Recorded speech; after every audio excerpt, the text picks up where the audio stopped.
Buenos días, te bendiga. Vamos a seguir analizando el primer libro de Samuel, capítulo 13 ya.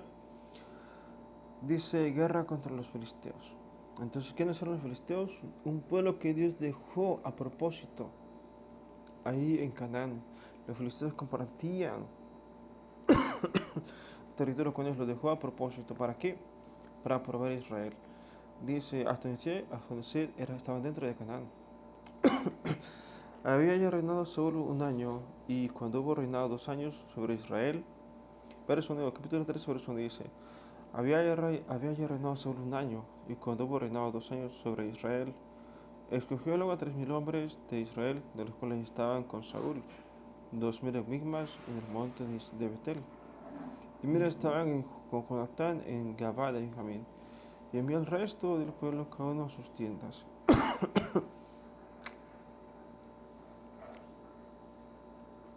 Y Jonatán atacó la guarnición de los filisteos que había en el collado, y lo oyeron los filisteos. Y hizo Saúl tocar trompeta por todo el país, diciendo, oigan los hebreos. Entonces aquí Saúl era un gran líder, por cierto. Saúl, un hombre de mucho respeto, eh, y además estaba respaldado por Dios. Saúl, de hecho, Dios le cambió el corazón a Saúl, ¿verdad? Para que pueda ser como rey, para poder fungir como rey. ¿Por qué? Porque, de hecho, qué interesante que le haya cambiado el corazón a Saúl. ¿Por qué? Porque él no tuvo un maestro, no tuvo nadie de quien aprender. David sí, David aprendió de Saúl, pero Saúl no aprendió de nadie. Pero entonces por eso Dios le cambió el corazón, para que supiera cómo hacerle de rey,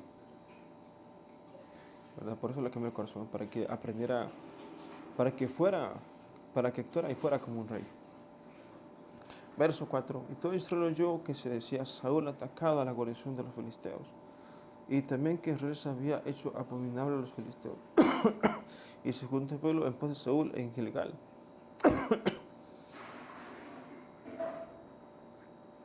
Bueno, entonces, de hecho, los filisteos en aquella época eran enemigos acérrimos de Israel. Eh, Verso 5. Entonces los filisteos se juntaron para pelear contra Israel, 30.000 carros, 100.000 hombres de caballo, y pueblo numeroso como la arena que está al oriente del mar. Y subieron y acamparon en Micmas, al oriente de Betabel. Entonces era un pueblo bastante numeroso. Saúl tenía 3.000 y los filisteos eran 30.000, más 100.000 de caballo y mucho pueblo.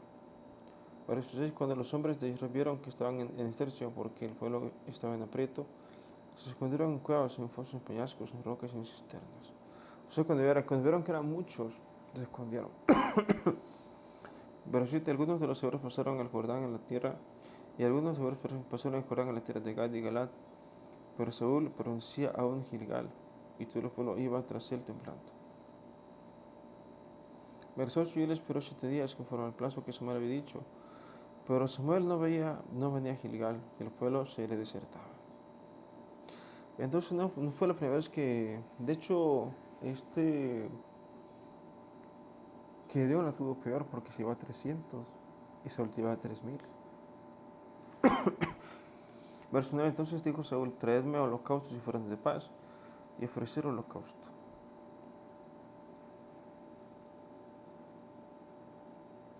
Y cuando él acaba de ofrecer el holocausto, aquí Samuel que venía, y Saúl se recibirle para saludarle. Entonces aquí el error más grave de Saúl fue haberse adelantado. Por eso es que uno como ministro se le dice, espera hasta que Dios te dé el respaldo, hasta que Dios te diga que ya puedes. Porque uno como ministro, como por ejemplo yo que soy pastor, ministro así fuera de una iglesia, porque necesito que se me dé la orden de que ya puedes adelante, ¿verdad?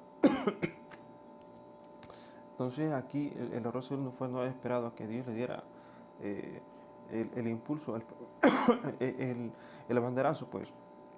Algo estaba haciendo Dios con los filisteos, que Saúl tiene que esperar, ¿verdad? Que Dios le diera el banderazo, ya está. Yo creo que lo que pasó fue esto. Dios estaba peleando contra los filisteos. Y cuando Dios te prende a pelear contra los filisteos, lleva de madrazo a Saúl para que fuera a acabar, a rematarlos. Pero eso no esperó. Verso 12, me dije, ahora descenderán los filisteos contra mí a Gilgal, y yo no he implorado el favor de Jehová. Me esforcé pues y ofrecí holocausto. Entonces aquí Saúl, vio que se le acertó el pueblo y pues tenía que hacer algo. Pero fue su error más grave, y por ese error perdió el reino. Yo no creo que haya sido el único error que cometió. Yo creo que fueron muchos más. Se me hace muy poquito como para haber perdido el reino. Yo creo que hubo más errores de Saúl, que tal vez no lo mencionen, pero yo creo que hubo mucho más. Recordemos que Saúl consultó a una adivina. Yo creo que por ahí va el asunto. De hecho, cuando consultó a la adivina, se le dijo, perdiste el reino como te lo había dicho. Yo creo que esto fue lo que pasó.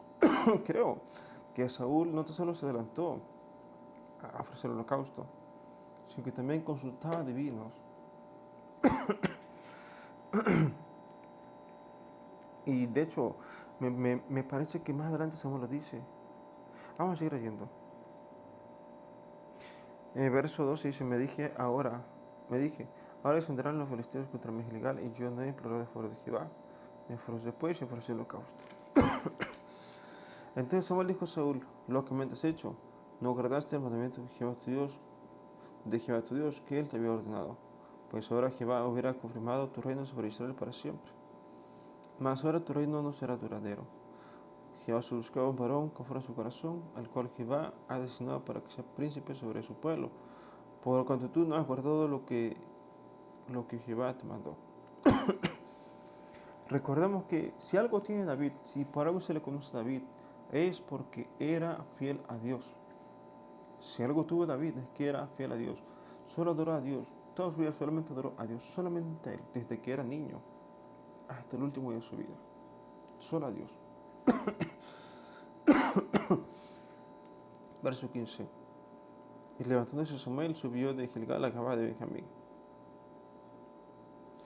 Y Saúl contó a la gente que se iba con él como 600 hombres. Saúl pues y Jonatán su hijo y el pueblo que con ellos se hallaba se quedaron en Gabá de Benjamín, pero los filisteos se habían escapado en Migmas. Verso 7. Y salieron los merodeadores del campamento de los filisteos en 3 escuadrones. Un escuadrón marchaba por el camino de Ofra hacia la tierra de Sual. Otro escuadrón marchaba hacia Bedorón y el tercer escuadrón marchaba hacia la región que mira el valle de Seboim, hacia el desierto.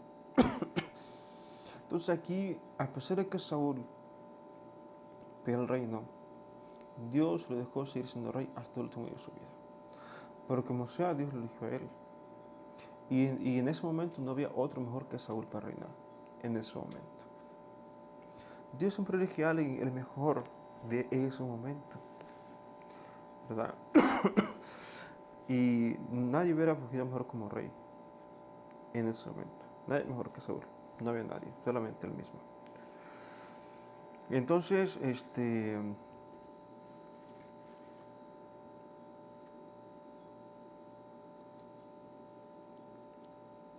verso 18. Verso 19. Y en toda la tierra de Israel no se lleva herrero, porque los filisteos habían dicho, para que los hebreos no hagan espada o lanza. Entonces aquí había un yugo muy duro que tenían los filisteos con Israel. Y ellos decidían qué podía hacer o no Israel. Lo que pasa es que cuando un país somete a otro, les impone la moneda, el idioma, las costumbres, la religión. Hay abusos por parte de los invasores. Agarran el mejor territorio, no pagan impuestos. Entonces, pudo haber sido eso lo que pasó con Israel, que los filisteos les impusieron su moneda, sus costumbres, sus dioses, su idioma.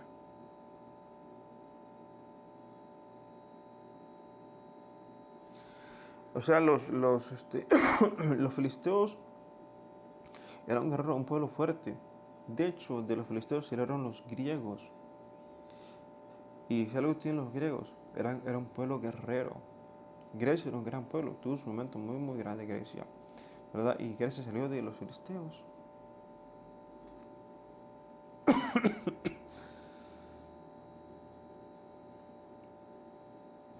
Verso 20, por lo cual todos los de Israel tendrían que descender a los filisteos para afilar cada uno las rejas de su arado, su asadón, su hacha o su hoz. Por el 21, y el precio era un pin por las rejas de arado y por los asadones, y la tercera parte de un ciclo por afilar las hachas y por componer las aguijadas. Por el 22, así aconteció que en el día de la batalla no se halló espada ni lanza en mano de ninguno del pueblo que estaba con Saúl y con Jonatán, excepto Saúl y Jonatán su hijo que las tenían. Por el 23, y la guarnición de los filisteos avanzó hasta el paso de Micmas.